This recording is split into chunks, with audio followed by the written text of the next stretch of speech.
কালি বন্য হাতী আপোনাৰ ঘৰৰ অনিষ্ট কৰিছিল, আপুনি আছেনে? মই নাই, কালি জমাই থৈ দিছিলোঁ। পুৱা আহি গম পালে? পুৱা গম পালোঁ। কি এতিয়া হাতীৰ বহুত দিন ধৰি এনেকুৱাকে বহুত দিন তোমাৰ এতিয়া মই আকালৰে মই ইয়াতে থাকোঁ কেনেকৈ? আপুনি অকলে থাকে?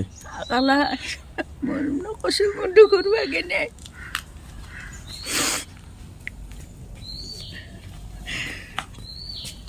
মুখ্যমন্ত্ৰী হিমন্ত বিশ্ব শৰ্মালৈ কিবা ক'ব নেকি?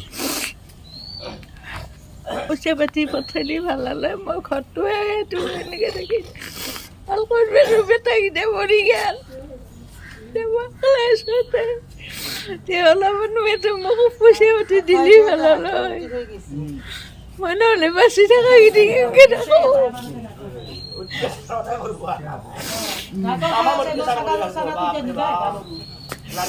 হিমন্ত বিশ্ব শৰ্মাই অলপমান মোক উপকাৰ কৰা নহ'লে মই এতিয়া থাকিব নোৱাৰোঁ। আপুনি যদি মোক অলপমান পইচা পাতি পঠাও হয় মই অলপমান লাগে কেইদিনমান থাকিব পাৰিলোঁ হয়, ঘৰটো ভাঙি গ'ল।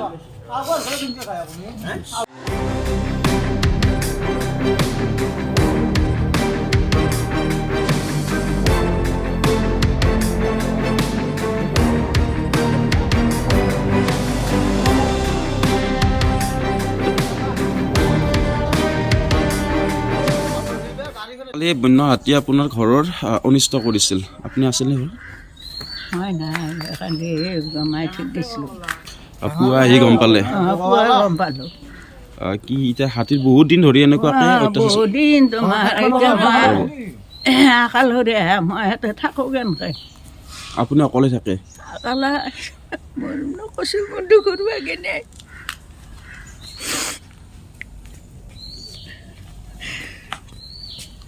মুখ্যমন্ত্ৰী হিমন্ত বিশ্ব শৰ্মালৈ কিবা ক'ব নেকি?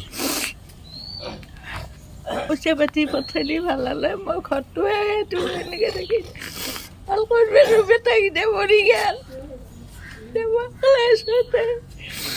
অলপমান মোক পইচা পাতি দিলি ভাল হ'লে মই নহ'লে বাচি থকা কেনেকৈ থাকোঁ।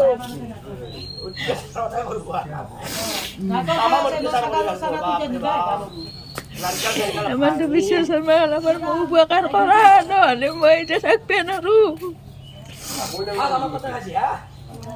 আপুনি যদি মোক অলপমান পইচা পাতি পঠাও হয় মই অলপমান লাগে কেইদিনমান থাকিব পাৰিলোঁ হয়, ঘৰটো ভাঙি গ'ল।